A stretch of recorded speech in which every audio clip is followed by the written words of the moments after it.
Now, a big reason that Scott Peterson was convicted was the testimony of Amber Frey. He was cheating on Lacey with Amber Frey. She cooperated with investigators, recorded his phone conversations. And when she entered that courtroom, I was there for every day of this trial, she completely changed the case.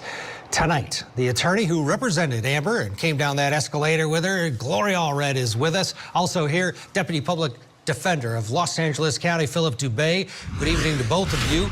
Gloria, what's your take on Scott taking part in this documentary on Hulu? I don't know if you're in it or not, or Amber, but they're billing it as Scott's talking for the first time in 20 years. What could he say? Well, I have a lot of questions for him and also for Peacock. He's not going to be testifying under oath. He never did testify under oath in this criminal case because he invoked his Fifth Amendment privilege against self-incrimination. He wasn't required to testify, and he chose not to testify. Now he's doing the Peacock documentary. I just want everyone to know he has no duty to tell the truth, the whole truth, and nothing but the truth. So help him God, is not under oath in this documentary. Also, his conviction for murdering or homicide of Lacey and also of the unborn fetus, Connor, was affirmed by the California Supreme Court. The only thing that was overturned was the death penalty. So now he's trying to get a new trial with DNA evidence on a number of items.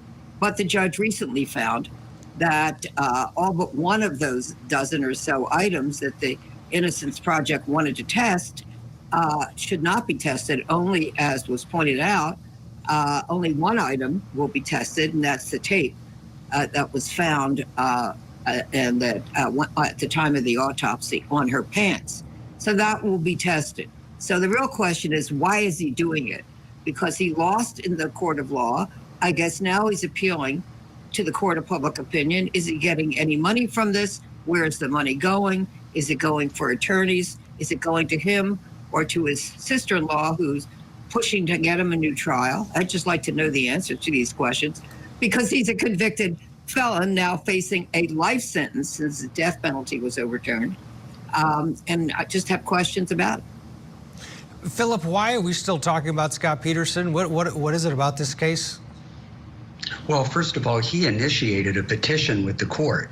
California passed a new law, relatively new, that authorized the testing of untested DNA or DNA that may have been tested with flawed procedures at the time of the offense. So what he's doing is he's exercising his right. And you have to understand that in order to even exercise that right, it presupposes that the petitioner has already been convicted and is serving time in prison. So it's a prerequisite to the petition. And you have to understand that there is a piece of evidence that was not tested. It was a 15.5-inch strip of duct tape that was found adhered to Lacey's pants that was lifted during the autopsy back in 2003. And the rich source of any DNA, and hopefully it's not Scott's, because if it is, we're going to close this out. Well, let's just pretend there's an unknown contributor on the sticky substrate, if you will, of that tape. It could show that somebody other than Scott Peterson is the culprit. The whole idea behind this statute allowing for testing for DNA is to determine the identity of the perpetrator. And if you have a piece of sticky tape stuck to a victim's body where DNA matches somebody other than Scott Peterson, then all the evidence about the affairs, not wanting to pay child support, not wanting to pay spousal support, and being a cad, it's all noise. Because at the end of the day, the science could set him free. Now, what this would do in the end, assuming he is successful in the lab, by the way, that strip, I believe, was sent to Pure Gold Forensics. It's a lab in Southern California. I think it's in the city of Redlands. Netherlands. But let's say they do find some donor other than Scott. What it would do is form the basis of a new trial of the guilt phase of his murder case. And we'll see. Right now, it's up in the air. I think the lab has approximately 45 days to conclude the testing and get the results to San Mateo court under seal. And, they did actually test a bit of that piece of duct tape originally. They found DNA, but the defense successfully argued to the judge, hey, we got to do it again. We have to do a different portion of it because the testing at that time was inferior to what we're dealing with now. Gloria, if that comes back, Joe Schmo that has nothing to do with anything and is, it's not the robbers across the street or it's not someone who lived in Modesto at the time, does that give him enough traction for a new trial? Well, that's going to be determined by the judge, Ted. And the question is, by the way, I don't have any problem with someone trying to prove that he's factually innocent if he can prove it. But I do have a problem with the fact that he's doing a documentary. He's trying to have an impact on the court of public opinion. Maybe he thinks if he can get a new trial, this documentary will help him to prove that he should not have been convicted, that someone else did it. But let's mention, so to have an impact on the jury pool. But let's remember this. He was found to be guilty beyond a reasonable doubt. It doesn't mean for a conviction that he has to be found guilty beyond any doubt whatsoever. That's not the burden of proof. That is not the standard in the law. And I'm sure your guest would agree with me on that. So if there is some doubt, it doesn't mean that it was wrong for the jury to prove, to find that he was guilty beyond a reasonable doubt. But let's see what happens next. Let's see what the judge decides. Let's see what she thinks. She found that some of the evidence that the Innocent Project wanted to be tested, and which will probably be in the documentary, I haven't seen it, that she wouldn't allow to be tested, would not have affected the outcome of his criminal case, or was not in a condition to be tested, or was not in police custody, so she didn't allow it. We'll see whether any of that changes when the evidence comes in on this duct tape. Philip, the LA Innocence Project has basically said nothing about the fact that they are now representing Scott Peterson. What do you think made them take on this of all cases? Because, of course, there's a huge interest in this case. What do you think? Why is there a there for them? Well, first of all, I believe he reached out to them from prison and probably confided with them regarding items of evidence that he believes could exonerate him that were either not tested before his trial or during his trial, or were tested with flawed procedures or with procedures that are far more advanced now. So what the Innocence Project does is they focus not on cases where there might be reasonable doubt, but on cases where there in fact may be proof of innocence. So for example, if all these items that they wanted tested could point to the identity of somebody else, then that could win Scott a new trial. And that's ultimately the end game, And by the way, the LA Innocence Project has not been around that long. I believe it was created with a grant from a DNA exoneree back in 2022. He was exonerated, I believe, here in LA County after serving many, many years in prison for a crime he didn't commit. And out of his utmost gratitude, he donated, I believe, $1 million to create this chapter, if you will, of the Innocence Project. And they partnered with Cal State Los Angeles and their California Forensic Institute. And the man who was exonerated was Andy Wilson, and I believe he won like $1.2 million from the California State Victim Compensation Board, and I think $14 million from the sheriffs and the LAPD, because he was wrongfully convicted. you know? So they have the resources, they have the will, and now let's see what unfolds. Yeah, well, we will definitely see. Scott Peterson, he hasn't done interviews in a long time, in fact, I believe I was the last person to interview him 20 years ago. Here's some of the things that he said to not only me, but Diane Sawyer in that time period before he went to trial, and was trying to tell everybody, hey, I didn't do it. It was, I'm innocent. Take a listen. Violence towards women is unapproachable. It is the most disgusting act to me. And I know that suspicion has turned to me. What kind of marriage was it? God, I mean, the first word that comes to mind is, you know, glorious. I mean, we took care of each other very well. She was amazing. She is amazing. Another story that is out there is that the kitchen was spotless. Mm-hmm. And in fact, there was still a wet mop around, which indicated somebody had cleaned something very recently. Lacey was mopping the floors when I left that morning. Yes, the house is spotless. She had a cleaning lady on Monday, the 23rd. So if the cleaning lady had been there, why have to clean again? Dog, 2 cats, muddy backyard. You haven't mentioned your son.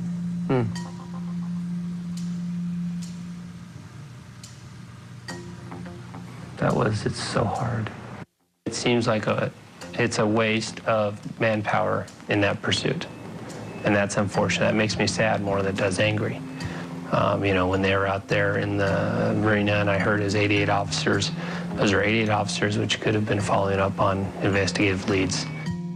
I'm sure there's, you know, my blood everywhere in that truck. I work on a farm with machineries, and you know, everyone that I've done media with, you know, looked at the scars and cuts on my hands, and I'm afraid, you know, men, we cut each other and we bleed. Obviously not a positive thing. And, you know, I think the real question that you're getting at and that everyone wants to know is, you know, did that precipitate to me being involved with her disappearance? And no, it did not. And I had absolutely nothing to do with Lacey's disappearance. Gloria, I'm not sure what he's going to say to Peacock. Probably a lot of the same, that he just didn't do it. He didn't take the stand. I might add that, but yeah, what you showed, it says admitted into evidence. So I think that was offered by the prosecution at the trial to help to prove their case as evidence, and it was admitted. So it didn't help him to do those interviews. No, not at all. In fact, the hatred for him just escalated after those interviews. People couldn't imagine, just thought he was full of it. Your client, Amber Frey, did testify and just knocked it out of the park. It changed the case. It went from, it looked like Garagos had a lot of momentum, and boom, it was over. Would she be, you know, would she do it again if she had to? Have you talked to her lately? What's her life like? She has indicated that if it were necessary, she would do it again if there was another trial, because she has said, Ted, the truth is the truth, and it doesn't change with the passage of time. So she would testify truthfully, as she did the last time when she testified, and she's always been very brave, very courageous. When she secretly taped Scott Peterson, and he didn't know it, and she did it at the request of law enforcement, and that those tapes definitely had a negative impact on Scott Peterson. He was not only a killer, he was also a liar. And the argument that he's an adulterer, but that doesn't mean he's a murderer, that's true. But evidence proved that he was a murderer, again, affirmed by the California Supreme Court. So I have confidence in her that she would be a powerful witness once again if there were a new trial. And by the way, just because if they find someone else's DNA on the tape, I don't know why that would necessarily mean he absolutely has to have a new trial, because, you know, it still has to be proven. I mean, could someone else have put the tape around her pants? I don't know. So I'll leave that to the court to decide. Philip, if indeed it comes back, let's say it comes back to someone they can't track down, Do you think that would be enough for a new trial? Oh, that's a great question, Ted. And just so viewers understand that when these test results come back, and let's say they do identify some unknown donor or contributor of that DNA, the court can make an order that the DNA profile be uploaded into CODIS, which is the Combined DNA Databank. And what they will do is see if there are any hits. You never know. It could be that whoever has DNA on that tape, other than Scott Peterson, hopefully his isn't on there, otherwise we would have gone through this whole charade for nothing. But let's just assume there's some unknown donor's DNA on there, and there's a hit. The standard is, Ted, would there be a more favorable verdict had this DNA been available at the outset? So I think that that would be compelling evidence that here on the adhesive portion of tape that's stuck to her pant leg and has remained there in evidence all these years, it does not match Scott but matches somebody else. I don't see how a jury could convict. I think that would raise reasonable doubt for a jury. Oh, yeah, I agree with that. Gloria, bottom line it for us. Do you think this is just a charade and a continuation? I know Sharon Rocha released a statement during these last hearings expressing her frustration that this just will not go away. And on the other side of the coin, you mentioned Janie Peterson, his sister-in-law. She went and got a law degree, and she's absolutely convinced that he did not do this. And does that say something? I mean, this 20 years later, she's still convinced. You got enough time to really think it through. What's your take on that? Well, her opinion, of course, is not evidence.